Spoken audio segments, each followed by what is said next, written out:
Hello, everyone. Welcome back to another episode of Signal or Noise. This is episode 38. I'm Charlie Bilello. With me, as always, Peter Maluk. Peter, we're going to go right to the docket because we got a lot going on. Just two topics here, but that's going to cover a lot within there. The election, of course, and what comes next. That's what everyone's asking. So we're going to go through all of the major issues here, try to break them down, talk about the possibilities or probabilities of different things happening. And then we'll end, as we always do, with Signal or Noise, some relatively big moves in the markets following the election so far. But as we know, that could change, of course, as time goes on. But so we'll dig into that as well. Okay. Without further ado, the election and what comes next. First, I want to run through what actually happened. So President Trump reelected here, 312 electoral votes. He actually won all of the swing states in terms of the seven swing states that people were wondering which way they would go. They all went to Trump. The Senate, GOP taking control of the Senate, so taking that back from the Democrats. In the House, we don't have official results here, but the projection is they're likely to keep the House as well, which I think a lot of people going into it thought might flip to the Democrats. So we got a lot of topics here, Peter. You and I are going to try to run through all of these if possible. I know we're getting a lot of questions from clients on all of these different topics. Yeah. And some people are concerned. I think regardless of who won, there was going to be concern on the other side, right? That there's going to be policies enacted that people don't agree with. Perhaps it's going to be bad. This happens. This is nothing unique to this election. It happened 4 years ago. It happened 4 years before that. In 4 years, there's always going to be issues that people are concerned about. And it's very hard to say exactly what's going to happen. So we know that the Republicans have the power to pass legislation now. So it's more likely they're going to do something, but exactly what they focus on still remains to be seen. So just be careful assuming that everything that they talked about on the campaign trail is actually going to go through. So we're going to go through taxes, government spending and deficits, the economy, inflation, immigration, deregulation, energy policy, tariffs, foreign policy, and wars, and Federal Reserve. Peter, did that about cover everything? let's do it. Let's dive in.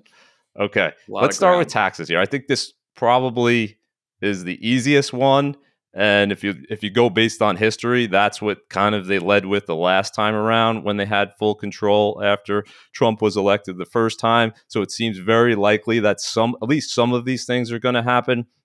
What's your take? What do you think is the highest probability in terms of these proposed? I just summarized here some of the proposed ideas that went on during the campaign.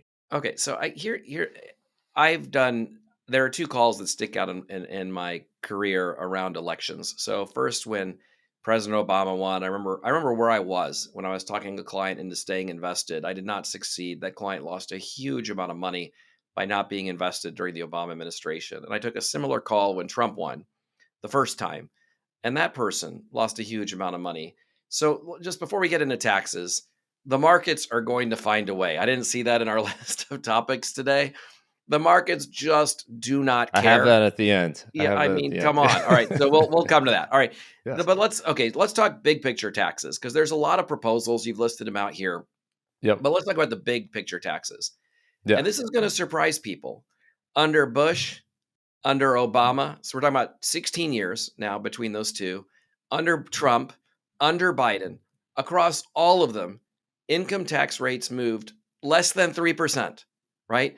So the impact on income taxes of all the campaign promises across all the Democrats and Republicans across income taxes, talking about almost no movement whatsoever, no change in anybody's life around income taxes for all the talk from both parties. Let's talk about the next biggest tax, which is capital gains tax. The main tax people pay is income.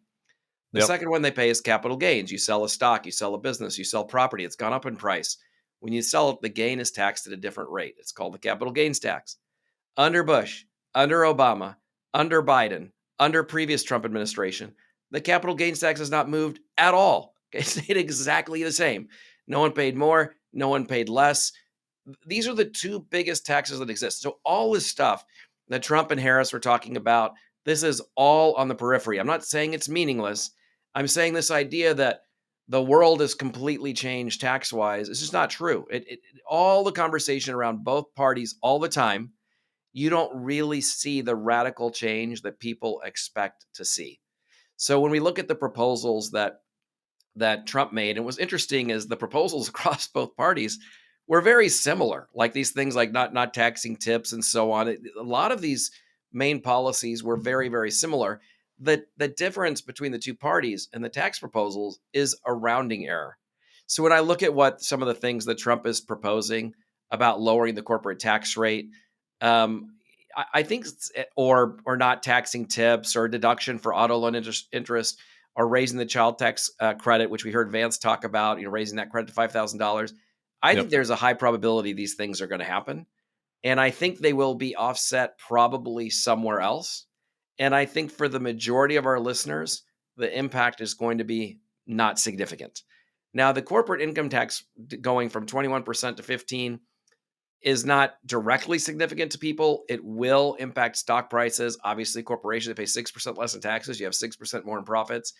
But I would not be surprised if they make up for this somewhere else, right? With a change in a capital gains rate or something else where this becomes a little more neutral. So look, I am not overly like there's a lot of things. These candidates were extremely different on social issues.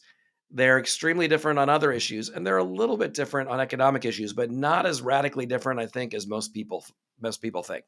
What's your take, Charlie, on where this goes with all these proposals?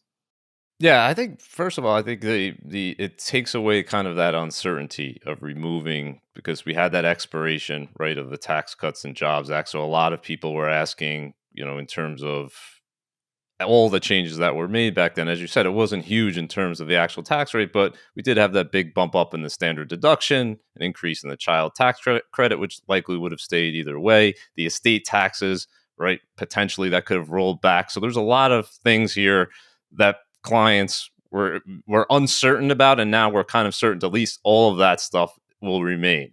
And then the Yeah, I think question moves, just to clarify, yeah, just for those that aren't like on top of the tax sh- code, sure, under the Bush administration, decades ago, there were rules put in place that were going to expire. And there was a question of when they expired, would a Democrat or Republican, uh, you know, revert them back? So, in other words, the taxes we're paying today, some of them, like the estate tax, were set to go up at the end of next year. And I think with the Republicans in charge of the Senate and the presidential seat, they'll just say they're not going to expire. So, yeah, to your yep. point, at least that uncertainty is gone. There was a big question. I mean, we saw even under Democrat leadership, they didn't attempt to overturn this law, right? So it looks like it may have stayed in place anyway, but we definitely have no uncertainty now, or very close to no uncertainty. Yes, they didn't do it. They talked about doing it, in a number of different ways. They didn't Mhm. have the votes essentially to do it, which just shows you, none of this thing is permanent. The whole idea of permanent is kind of laughable because, Right. of course, anytime Congress wants to change it, they can change it. So none of that. But at least that's taken off the table. People have some certainty for at least 2 more years, or at least 4 more years, most likely. So even if the Republicans lose the House or the Senate 2 years from now, Trump isn't going to sign higher taxes likely into law. The $10,000 cap, it's a big issue for people in New York, California. We'll see how that plays out because there's going to be Republican senators and congressmen in these other red states that like that cap and that might not want to vote for it. I don't know. I think that's more of a bipartisan thing because you see constituents where I am in New York. You see even Democrats within New York Congress pushing for it and senators because they see that's what the people want.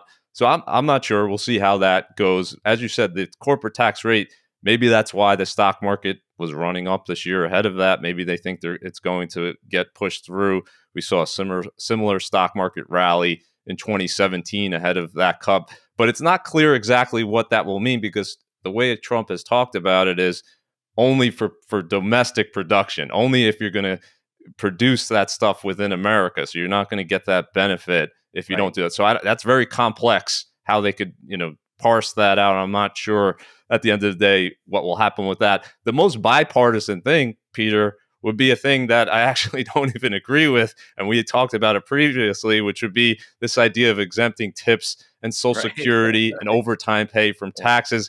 Because to me, that's picking and choosing who shouldn't pay taxes and why shouldn't everybody get that benefit? Why only if you work in a job that gets tips, or why only people who are receiving Social Security benefits or people who work overtime? Why only those people should not pay that tax? Yeah, I mean, That makes absolutely no sense to me. this to me, this proposal by the Trump administration immediately followed by Harris. Like both of them had the same proposal on Yes. exempting tips. Let's just pick this one out.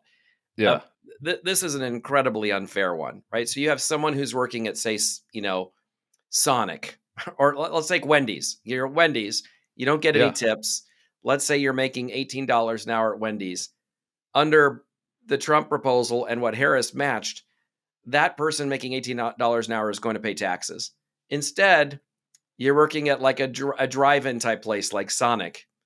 Meal costs the same, but someone's sitting in their car. Sonic pays their people a little bit less because they get tips.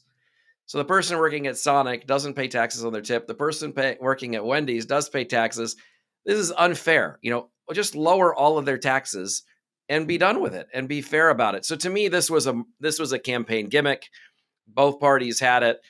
I don't see how they implement. I mean, I guess there's been a lot of unfair things passed historically under Republicans, Democrat. Maybe they're going to pass it, but what you'll wind up having is maybe a change in the way business. A lot of people will pay people less, encourage tipping, and or classify part of compensation as tip. There's going to be a lot of games that will be played if this kind of thing passes.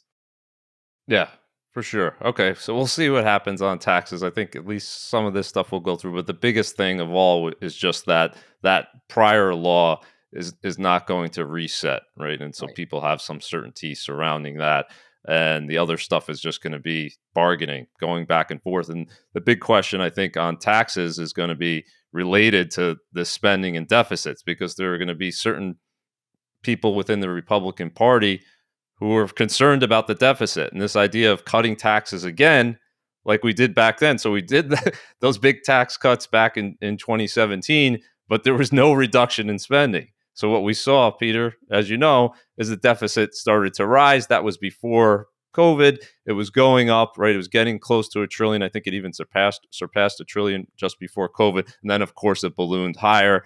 And here we are today with a deficit of around $2 trillion, and likely to rise, as we talked about, under either party unless they can do something about government spending. So the big question, Peter, of course, is, well, where does it come from, right?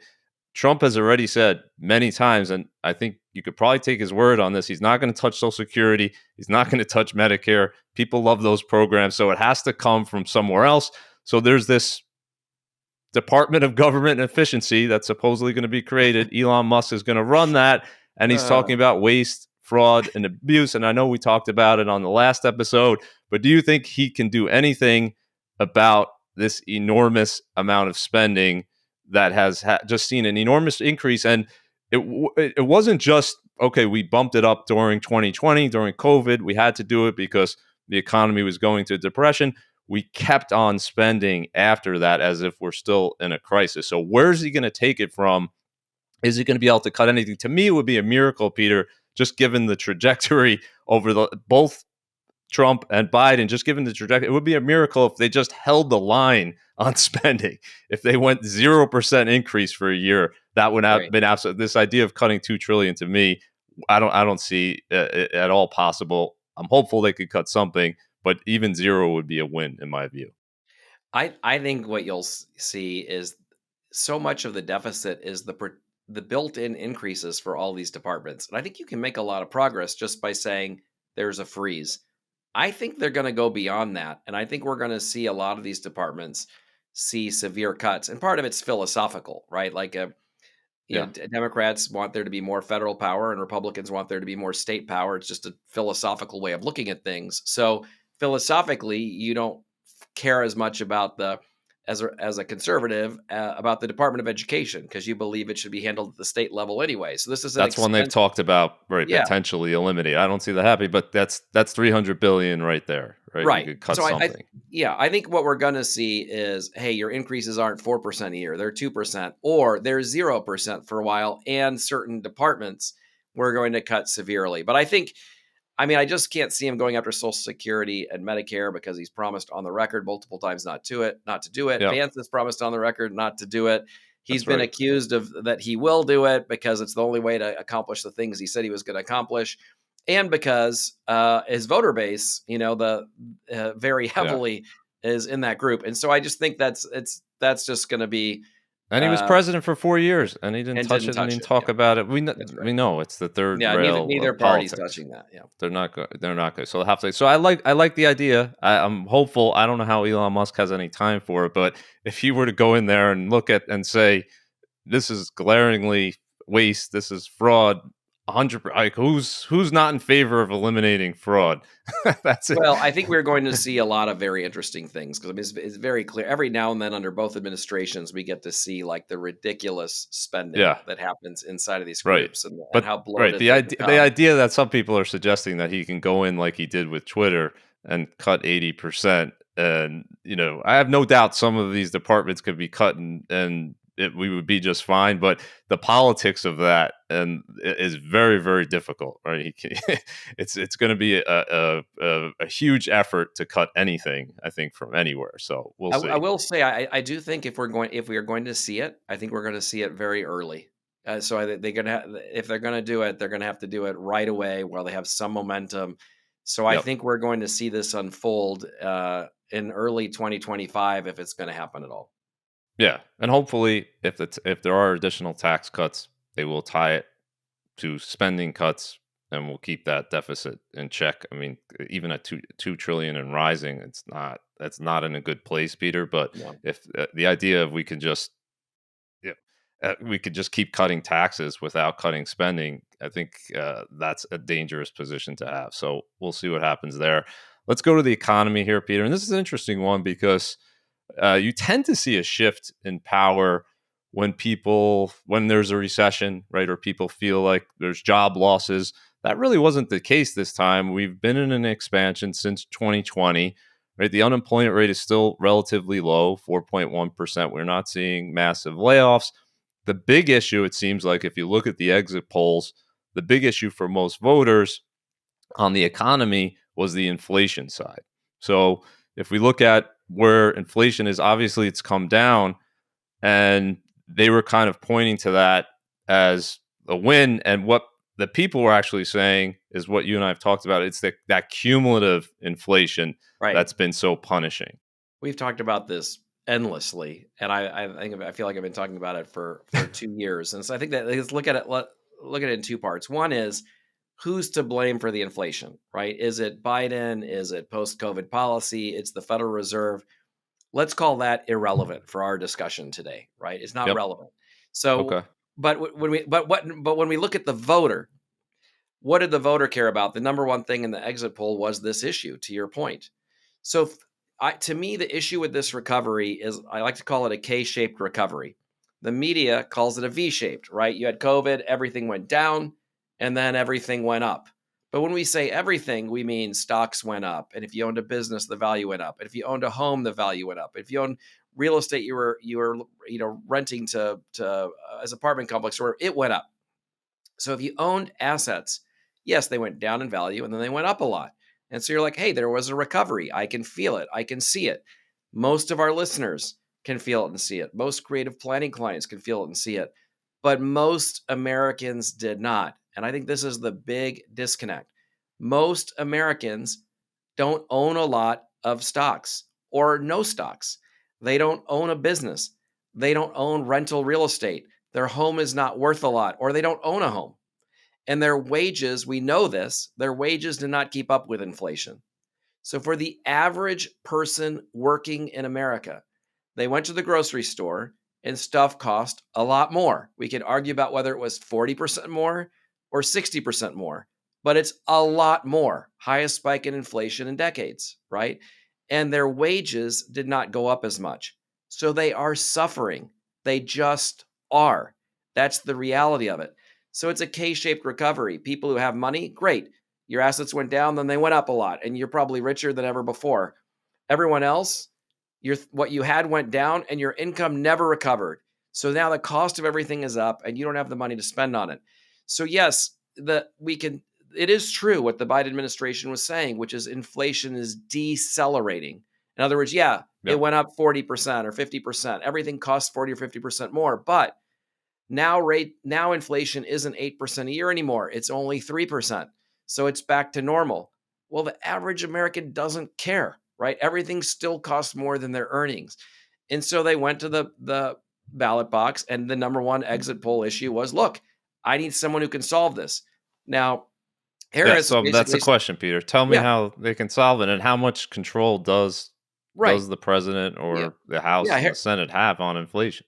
Yeah, Harris was saying it's solved. It's back to 2 or 3%, and I'm going to continue to solve it. And Trump is saying it's a mess, and I'm going to fix it. And the reality Yeah. of is neither of them had a lot of influence over this number, right? Because this has to do with how much money is in the system and the Federal Reserve policy. Yes, it was contributed to with all the stimulus and everything else that happened under the Trump administration, and then another wave of it that you can argue Yeah. is it necessary or not under the Biden administration. But most of this is around policy around the Federal Reserve. And I think, regardless of who was in office, how inflation is going to be for the next year would probably be about the same. Trump has proposed some things that are deflationary. Like if you really let Elon Musk go in and he cuts the government in half, let's just say there was a world where that was going to happen. Well, yeah, Yeah. that's deflationary, right? There's a lot of people with less jobs. Right. There's a lot less people with those incomes and so on, and a That's lot of you're other. essentially saying because that would cause economic growth to go down, and In theory, right? in In theory, some yeah, yeah, in some the theory, immediate effect anyway of the that. immediate Yes. effect. That's right. But he's also proposing, say, tariffs, which are inflationary, right? So he's got policies that are inflationary and deflationary. Th- Yeah. This very much has little to do with who's the president, but the average person walking in is just saying, like, Yeah. enough, I'll do whatever to just try to do something different. And I think there's just not enough. I think it's very hard for people that own assets to fully appreciate how hard it is for working class people in the United States right now. And if So you, yeah, I 100% hear you yeah, and agree. And here's the trade-off though, Peter, right? Like ultimately to get lower inflation, the number one thing the government can do is to reduce that deficit spending, that's right? right. The Yeah, stimulus to me, number one, and obviously the increase in the money supply, number two, in terms of causing this inflation. And the reason inflation has come down is we did reduce the deficit off of the 2020 level, and we really pulled back on the money printing for the last few years.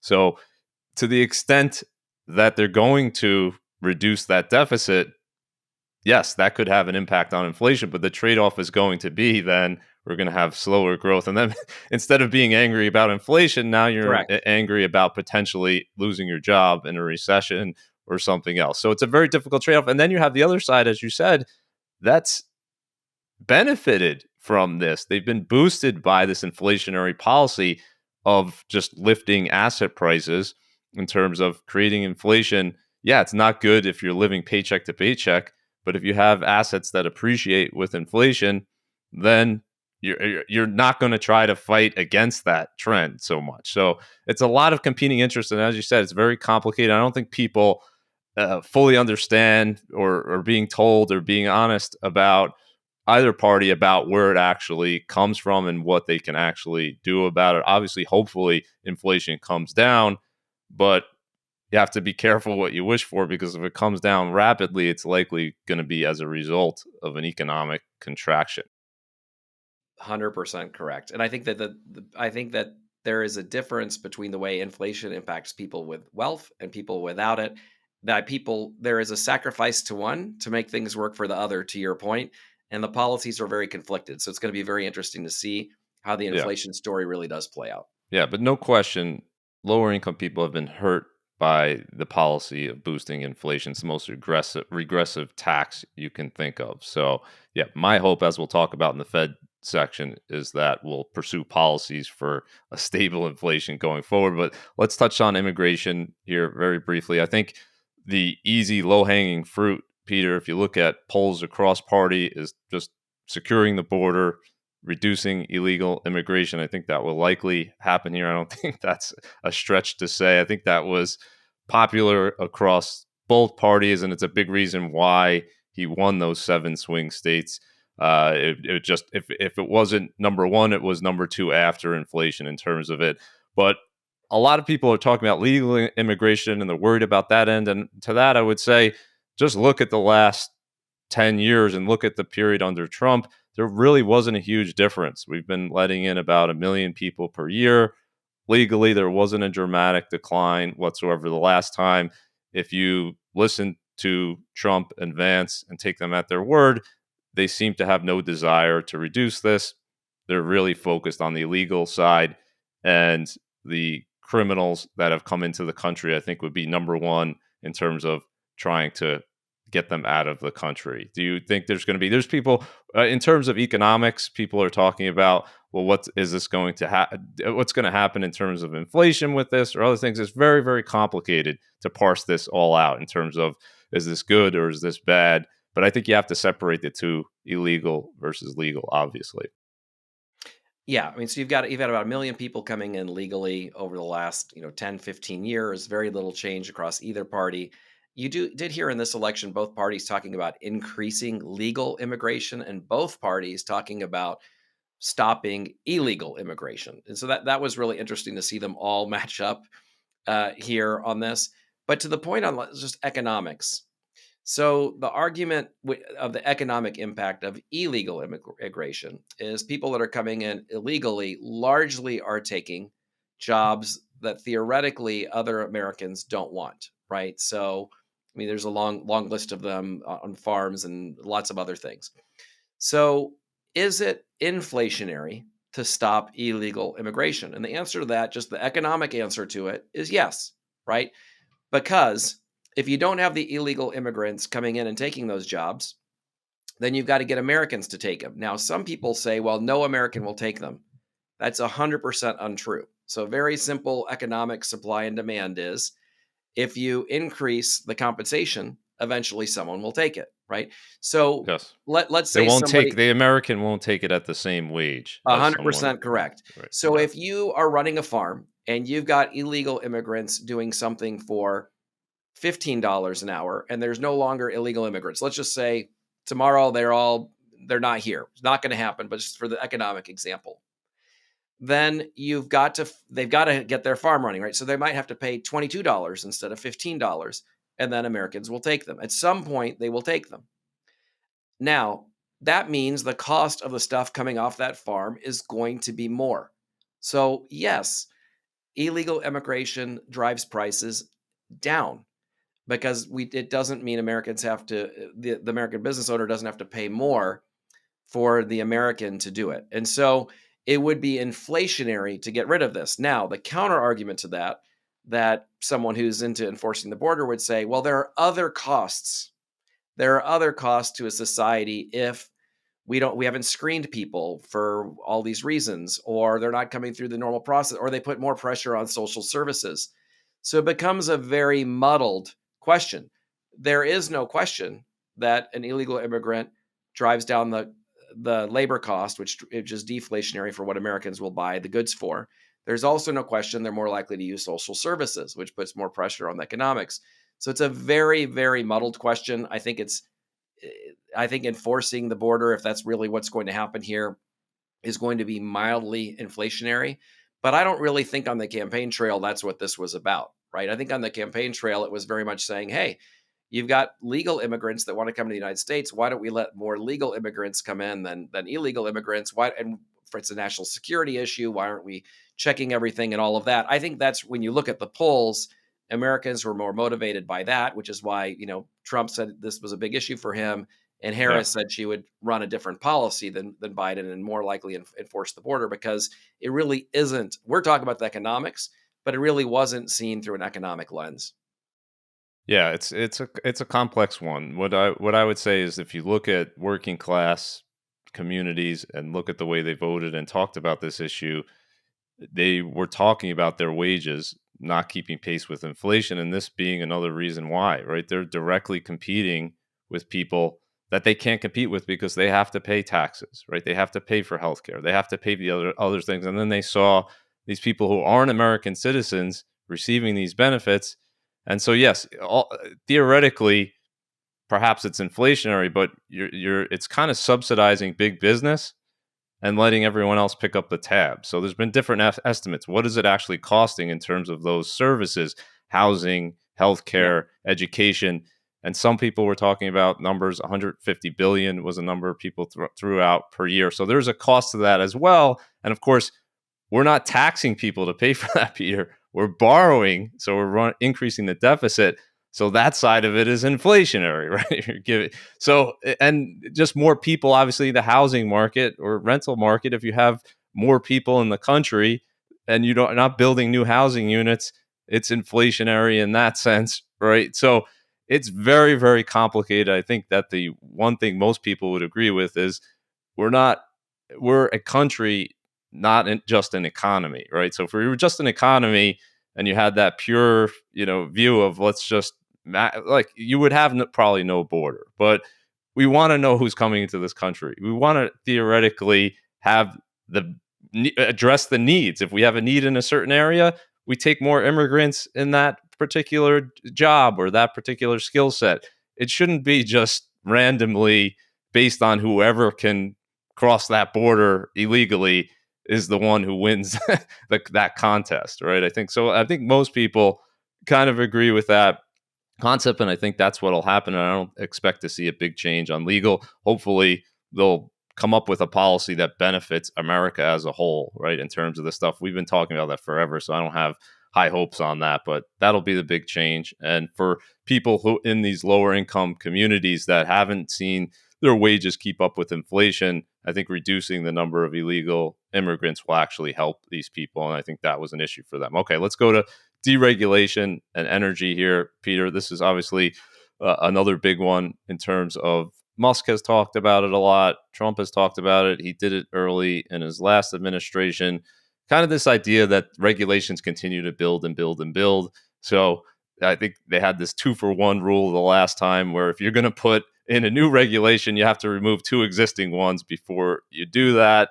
And obviously, there's going to be things in terms of the EPA's powers, the fuel standards. People are expecting the financial services to be deregulated. A lot of things going on here. What's your take in terms of regulations? Do you think we'll see a big shift here? And is this overall a good thing for the economy? I think we're going to see a very big shift, and I think we already saw a shift with the Supreme Court. So you basically, we have these three parties of government that we're all aware of, right? But over time, we developed all of these agencies that regulate different industries, and they create their own laws. We call them regulations instead of laws. And basically, the Supreme Court had a ruling a year or two ago that basically said, like, look, this has gotten carried away. Congress, the whole reason the Constitution, exists and created Congress is for Congress to pass laws. So there's just been too much power. These groups shouldn't be creating up rules as they go. So there's already this major trend that has nothing to do with Trump or Harris Yeah. moving towards a deregulatory environment. Now, Trump is very anti over regulation. So I think we're going to see a lot of movement here, where we're going to see much less ability for organizations to create rules on their own without Congress being involved or the executive branch being involved in any way. And I think this is a trend that's going to be very, very real. Okay.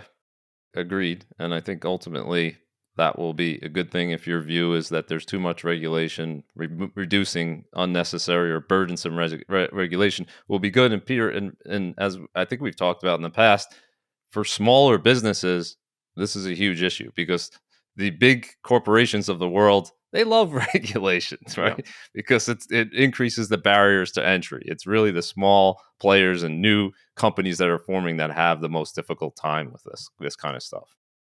Yeah, I mean, like, every now and then, I just have somebody email me like, "Well, we should get rid of all regulations, and these are crazy." And that's obviously you don't want anyone to like inspect the food, your meat that shows up, or you don't want Yeah, there to be anyone overseeing safety of airplanes. Obviously, there needs to be regulation, and I view yeah, regulation the way I view traffic, stop signs, right? You don't want a stop sign every 5 feet. Would there be no accidents ever if there was a stop sign every 5 feet? That's true. But no one would ever get anywhere. There'd be no productivity. No one would ever get anything done. We'd all spend it. We want to have just enough stop signs and traffic lights to be safe and have a flow of traffic. but still be able to get where we want in a reasonable amount of time. That's like the art of regulation is Yeah. have just enough to make sure the food you're eating is safe, the plane you're on is relatively all of those things, but not so much that the little guy can't get into business. Yeah, Musk had a good analogy. He was talking about just a football game, right? You have refs on the field. You need to have them to enforce the rules. But let's say you had more referees on the field than players. Well, that would become a problem very quickly Yeah. for the for the game. Eventually, it would just stop the game, right? They would get in the way, right? So that's kind of the analogy. We'll see what happens there. Likely to be some changes for sure. Energy policy. I think there's been a lot of different proposals. I think we'll see reversion, just like Biden came in and reverses.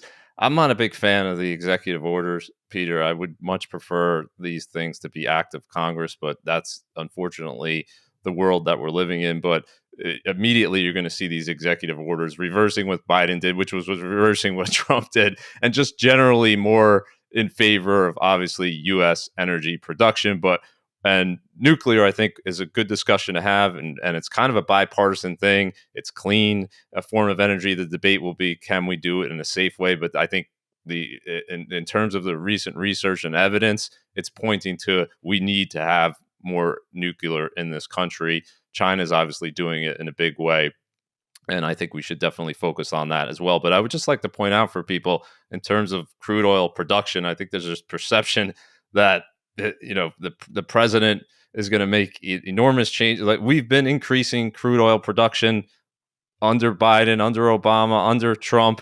Same thing with natural gas. It's going higher. Yes, Trump will be certainly more favorable in terms of giving federal leases and trying to just be more friendly in terms of creating domestic production. But it's not as if this all of this stopped during the Biden presidency. We are the largest now producer in the world of U.S. of oil and natural gas, and that's a very good thing for not only for our independence. Obviously, energy is a huge component of inflation, and the cheaper we can make energy, that's better off for everyone. Yeah, I think that people don't realize they think we are importing all of our energy, we're creating it, and it keeps getting created no matter who's the president at a higher rate. So whether it's been Republican or Democratic administrations, these changes will be substantive, but on the fringe. To your point, I mean, it'll be more around federal leasing, more around maybe the way certain things are taxed, but this idea that we weren't producing, we're going to produce now, just not accurate. Right. And if we talk about tariffs here, Peter, I want to get your take on here. But I'll just give you my quick view. I think all of this is just negotiating tactics. We saw a similar thing during Trump's first administration. He starts very high and then he comes in, but talking about these across the board tariffs of 10 to 20% and maybe 60% on Chinese imports. Do you see any likelihood that would ever happen? To me, I'm going to just use a totally different example to get into tariffs. Like if Okay.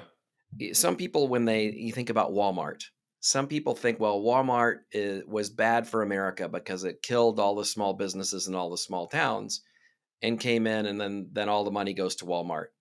But some people look at Walmart and go, well, Walmart's wonderful because only like 1% or 2% of the people in that town owned a small business, and everyone was paying more for the goods from that small business. Now they go to Walmart and they're paying 20%, 30% less. And so it's like a huge tax break for everyone in the town. Everyone's just paying less money to get the same stuff from Walmart. That to me is like, if you look at Walmart, Walmart's was deflationary, right? Everything costs less if you go to one big Walmart instead of, 15 local businesses. So was it good for people because it lowered the cost of the average, working American in a small town or a big city? Or was it bad because it put out some places out of business to do that? It depends on the lens you want to view it. And that's how I see tariffs. Like if you look at an iPhone and some of the parts are coming from China, is iPhone making those parts in China because they love China and hate America? No, they're doing it because they're trying to make the iPhone for the lowest cost possible. And so if some of those parts can be made for less in China, they're going to make them in China, and you will pay less for the phone than if all those parts were made in America. So what Trump is saying is, well, I'm going to tax the parts that come from China at 60%. Well, Guess what? That part is going to cost 60% more, and your phone is going to cost more. It's inflationary. We know that. So yeah, the American company that can make that same part is now going to sell it. But the reason Apple wasn't using them in the first place is they cost substantially more. So when you tax these things coming in, if we don't buy we either have to pay more for the product coming in, or that product doesn't come in and we pay more for the product being made in the United States. It's 100% inflationary. So if you're looking at this as a liberal, you go, well, this is a terrible policy. If you're looking at it as a conservative, the only way you can make any sense of it is, Charlie, the way you're saying it, which is that Trump isn't really serious about actually having tariffs. What he wants to do is convince the Chinese and other countries that he will impose this tariff and extract something in exchange for removing the tariff. So starting out with, hey, I'm going to tax stuff from China at 60% more and stuff coming from other places at 10 or 20% more, but then going to them and going, look, I'll forget about all of that, but you've got to let more American goods into your country. Yep. If he accomplishes that, then everybody in America wins. That's wonderful. If we really wind up in a world with tariffs, everybody loses. And so it's really the lens you want to view this in and where it's going. Yeah, I think like in a theoretical economic sense, right? Tariffs are bad, but there are occasions where it makes sense. And then I'm not saying that's not then bad for everyone. It probably still is, but there's a difference between free trade and fair trade. And we know that China is not playing fairly on a lot of these things. They simply do not allow a whole host of American goods to be sold in their country. And so, what sense does it make not to impose tariffs on those same goods coming here? And also, Peter, we learned during COVID that there is a security risk and there's a risk to medications and other things. We couldn't get a lot of stuff because of the supply chain issues. So, perhaps there's certain industries, national security risk that we should be thinking about that. But the transition to that, and I think Musk is very practical on this. He's talked, openly. Obviously, he deals with China, with Tesla and others. You can't go overnight to imposing these tariffs because we don't have the means of production right now. If your goal is to have more American manufacturing and more independence, I think that's a fine goal. But you can't do that overnight because that would simply, as you said, be highly inflationary. We can't immediately start producing these goods. It will take some time. Yeah, I mean, this if we get to a world where we threaten tariffs and in exchange for not having tariffs, we get access to American companies to sell more things in China and other countries, there's a huge win for everybody in America because you will continue to pay the least amount possible for the goods coming to you that are manufactured across the globe to get the best pricing, and then the foreign other countries have their doors open to American business. If that's executed upon, that'll be great. Now, we've tried this before under Trump. We got one of our two most recent bear markets when we went into this, and the market went down 20% very quickly, and it wound up being a negotiation. It didn't get very far. It'll be interesting to see what happens this go round. Yeah, and I would just like to point out, because people are saying this is simply a Trump thing, and that somehow it's different. Well, if we look at the amount collected under Biden, it was actually more than Trump. He kept pretty much all of the Trump tariffs and then added a little bit more in terms of the. So I think when it comes down to it, it plays well, and for good reason, Peter. If you look at the middle of his country and the hollowing out of the manufacturing base, that's real, right? In terms of the jobs that were lost, and they feel like they were sold out for these big businesses making deals with China, and the labor conditions there were terrible. We just said simply, oh, if we can have it cheaper, let's export it there. We won't protect these jobs. And so that was a big issue in 2016. I think it's still a big issue in many communities today. So you can't kind of discount that in terms of it's more complicated than simply, well, China can produce it cheaper, so we should in terms of the free trade, we should produce here what we can produce cheaper, and they should do like that. Is the ideal. Everyone focuses on the goods that they can do the best, and then we trade. But when you have an absolute advantage and you have one country not respecting environmental laws or respecting labor laws and having child labor and other things, they haven't had an absolute advantage, and they use that obviously, to just take millions of manufacturing jobs from the U.S. Well, I mean, there's no doubt, and I think these companies are, companies don't care. Like, I mean, I don't think anyone wants to know where their Nike shoes are being made, right? Who's actually putting them together in these factories?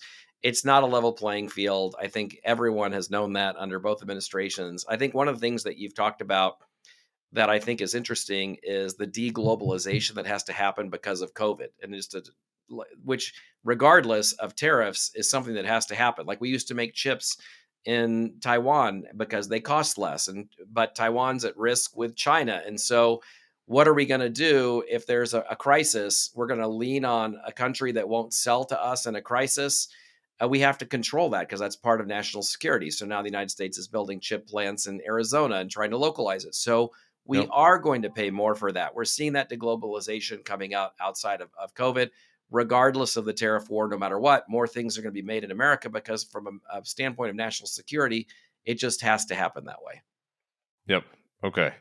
Do we have time for foreign Let's keep policy let's or keep wars? going. Let's keep going. Okay. All right. So very quickly here, I'm optimistic on this stuff, Peter, simply because uh, Trump has already spoken with Putin. Maybe there's a chance that the parties can get together and end that war. Maybe the Israel Hamas conflict can get. Is there some hope that these things are going to actually work out just based on the precedent of Trump during the first administration? Be willing to talk to anyone and just sit down and try to make a deal. Boy, there's so much that goes into all of these wars and what the real agendas are behind them. But let's just, and the thing I'm least interested in these wars is the economic element. But look, that's what our job is here, is to talk about that component. If Yep. you just take the money that we've spent on these two major wars now, where it's U.S. weapons and U.S. tanks and U.S. planes and U.S. bullets being fought in these wars, if you just took the money that we've spent in the last couple of years in this war, you could have eliminated all homelessness, paid for everybody in America to have health care, and paid for everybody in America to go to school. All of those things, just with what we've paid in war support for these Incredible. wars. So it's economically insane. Now, people have their whole ideas about what these wars are really about and are they worth it and all of that stuff. Um, I am not. I do think Ukraine Russia is going to come to a conclusion, and I do think without a change, it would have just gone on. It would have just gone on. There was no end in sight. I do think there is an I want to say anti-war, but less interest in things that don't directly benefit the United States very directly. So I do think we might see a conclusion of the Ukraine-Russia war. Now, a lot of people would say that conclusion is very bad for the United States because it might be acquiescing land, and I'm not going to get into all of that. But I think Mhm. economically, you would see less money flow there. I think you'll still have the same winners and losers overall in the Israel Hamas conflict, but that it will reach a conclusion quicker in terms of the military component and the spending that goes with it. And I think China's going to negotiate, and I'm hopeful that they can negotiate with Iran and not wind up having another regional conflict. So we'll see. But who knows? Economically, though, obviously the two major issues are Ukraine, Russia, Israel, Hamas. These are a massive burden to the U.S. taxpayer. Can argue whether it's worth it or not, and I think that we'll Yeah. get to a point where the bullets stop flying pretty quickly here.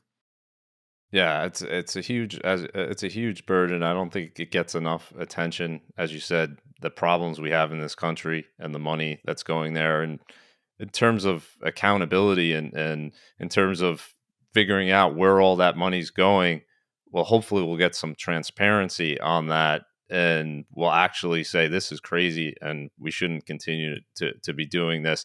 The big problem, I think, especially with Russia and Ukraine, well, any of these things, is the way I look at it, there's no real end in sight. There's no goal. There's no kind of saying, well, if this happens, it will end.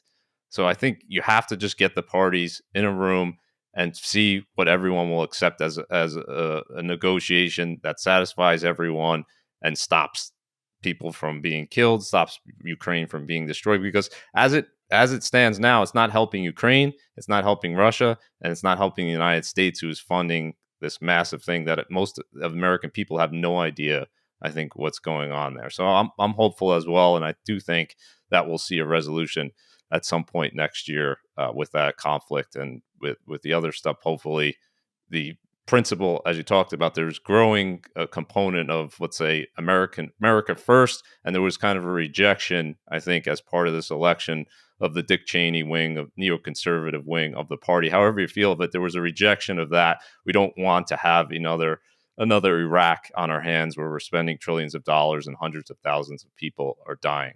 It's been fascinating to watch because this whole neoconservative movement really took hold in the Bush administration. Cheney, Yep. Rumsfeld, Wolfowitz, all of those guys. So it's very much associated with the Republican Party. So to see the neoconservatives controlling foreign policy in a Democratic I party, never where thought I would see that. yeah, it's really to watch the Democrats argue for war, the Republicans anti-war. It's the Republicans argue anti-war. It's like a reverse. It's the Seinfeld's Bizarro world. The Bush Yeah. administration controlled by neocons. Obama held the neocons at bay. Biden like in love with the neocons, and so to watch Trump now be anti-neocon. Just I think yesterday he announced Pompeo and Nikki Haley would not be Yes. part of his administration. These are two of the biggest, no matter how you feel about wars, these are two of the most pro-war people. Like war is just a normal tool of foreign Yeah. policy. And to just flat out say they're not going to be in the administration signals that he wants these things to come to a conclusion. Yeah. I think there can be a consensus here. I think the Bernie Sanders and there's the old Democrat, there's still people there that have that belief that it didn't move over, and maybe you can get a consensus enough to say let's try to Yeah, find a you have resolution. AOC, Bernie Sanders. Yep. There's plenty of people on the Democratic side that are also Yeah, against but this it stuff. is amazing, isn't it? And then that just goes back to why I feel like stop with the party stuff. Take each issue by itself, because the parties, if you give them long enough time, Yeah. they're going to flip from one side to the other. Okay, let's quickly talk about the Fed here. Trump, obviously, I think a lot of this is just blustering, and he likes to just say what he says. And he did this during the last administration. Nothing really changed. He wants lower interest rates, I think, is in general the policy. But is he going to remove Powell? I doubt it. And Powell saying he's not going to leave even if he's asked to. Yeah. But do you think that to me, the bigger issue with the Federal Reserve is there should be accountability. They're not beyond reproach, and I think both parties should want to have more control in terms of saying, should we let this body really get more and more powerful, which is what's gone on over the last 20 years. So if I had my way, I think Congress should start limiting their powers, saying you can't just unilaterally just print money and buy mortgage bonds, for example. You have to get our approval if you want to do that in the future. What do you think about something like that? Do you think that this is overblown in terms of this, or it's just the media likes this kind of conflict? Yeah. It's fun Powell's and not it's going anywhere. interesting, but Yeah, Powell's not going I, anywhere. Trump's not going to yeah, try to remove him. The Fed caused most of the problems we saw under that latter part of the Trump administration and throughout most of the Biden administration. Um, but I think we're finally at a place where we started the podcast where inflation's decelerating and somewhat under control. And I mean, this is probably the mistakes have been made, and then we've gotten to as good a spot as we can possibly be right now. So I don't think this is high on his priority list. I don't think anything's happening here. okay, yeah. Let's go to signal or noise here, Peter. I just want to run through what's happened quickly. The market was obviously booming before the election, and then it surged again. It's now going back to 1990, second best start to a year. Only 1995 was better.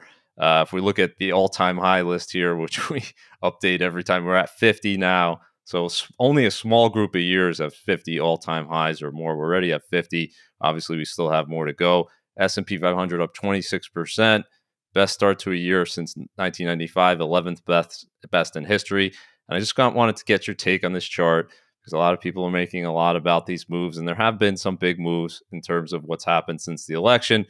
Mostly just U.S. stocks continue to do what they did before, but some interesting things, because you have small caps doing exactly what they did actually when Biden was elected 4 years ago, and then exactly what they did when Trump was elected in 2016, surging higher, hitting record highs. Obviously, bank stocks doing very well. The perception is it's going to be deregulation there. That's going to help them. And obviously, crypto going crazy and Tesla going up. But interesting on the other side, Peter, is to see gold being down. You have obviously dollars strength here. International stocks down. China down. Obviously, that's part of the tariff maybe perception here. What do you make of these moves? Should people read into them, or is it just way too soon? As we saw in 2016, what I would tell people is those initial moves, Yeah. many of them were reversed a year later in terms of the outperformance and the underperformance. So what I'm saying is there was an overreaction immediately after the election back then, and perhaps that's what we're seeing again today. Yeah, I think we're seeing like just a quick adjustment on the price. Like if you're a small company, regulation, as we talked about, hits you the hardest. You could expect a little bit less regulation. Makes sense. Your price goes up. Interest rates are dropping. You can expect a little bit less cost on your interest payments. So these things help small cap stocks. Banks expect less regulation. But to your point, which is why they would go up now. But to your point, these are short term moves. You can't get away from the long term macro trends. So let's take banking for a minute. Over the long run, the government doesn't want to bail out banks anymore. What are they going to do? They're going to turn the banking industry into the utility companies. We're going to see their multiples continue to contract, their yield continue to. They're going to become not growth engines anymore. So yes, we're getting one-time adjustment, but it's hard to extrapolate over the very long run based on this. Yeah, 100%. But it would be interesting. We talked about it a long time. Small caps finally start to have their day in the sun. Would be interesting. Yes. You and I did a show back in January, if you remember, Peter. Small caps were 20% below their high when the S&P 500 was hitting a record high. What we said is every time in history that's happened, the gap wasn't closed with the S&P crashing. It was closed with small caps catching up. And look what they're doing here, hitting their first all-time high since November 2021. And perhaps we're going to see that change in terms of leadership going forward. And I want to end with this chart here and let you take this away. This is a chart showing you returns during each presidency, because we started this by saying a lot of people are concerned, and there's a lot of concerns from clients and worried about things. And like the temptation, of course, is when you have concerns, Peter, is to take action, right? I'm worried about the next 4 years. We talked about all of those different things that might happen. There's a lot of uncertainty there. So the temptation is, well, let me just get out of the market until there's more certainty on that. What would you say to those people? And what do you have to say to really set their minds at ease? And what is this chart really illustrating here overall, if you look at the last 100 years in the U.S.? The market's not blue. The market's not red. The market is green. It only cares about money. If you think things are going to cost more 4 years from now, 10 years from now, you should be an equity investor. Things have worked out under Obama, under Trump, under Biden, and will probably work out again this go round for equity investors. So if you own stocks and you're focused on the long run, ignore the chaos, ignore the noise, stay in the game. That's the only way to win. Yeah, just keep politics out of your portfolio. You have these discussions. It's fun. You and I talked for the last hour talking about different things. We could probably talk for 3 hours and do a Rogan podcast at some point on these topics. But do all of that, but don't let that influence your portfolio. And by all means, ignore what the narrative and what the media is trying to sell you in terms of fear mongering and the rest of it. Like you said, during Obama, during Trump, during Biden, what we've seen is more progress in terms of earnings and stock prices going up. That doesn't mean stocks can't go down. There will be another term like we saw under Bush. Perhaps that will be the case this way, but there's no way of knowing that. And you shouldn't be playing for the next 4 years anyway. If you're an equity investor, you have to be looking much further than that. Okay. So if you're thinking about the election, thinking about your portfolio, before you hit that buy or sell button, reach out to us today at creativeplanning.com/Charlie. We're going to give you a free wealth path analysis. Get a second look on your portfolio. Make sure it addresses your goals and needs for the future. At Creative Planning, we're in all 50 states, so we likely have a location right near you. We're abroad as well. If you're international, reach out to us as well. $325 billion in assets under management and advisement, and we're here to help. Thank you, everyone, for joining us on this Signal or Noise election edition. Subscribe, like, leave a comment to our YouTube channel, and we'll see you next time on Signal or Noise.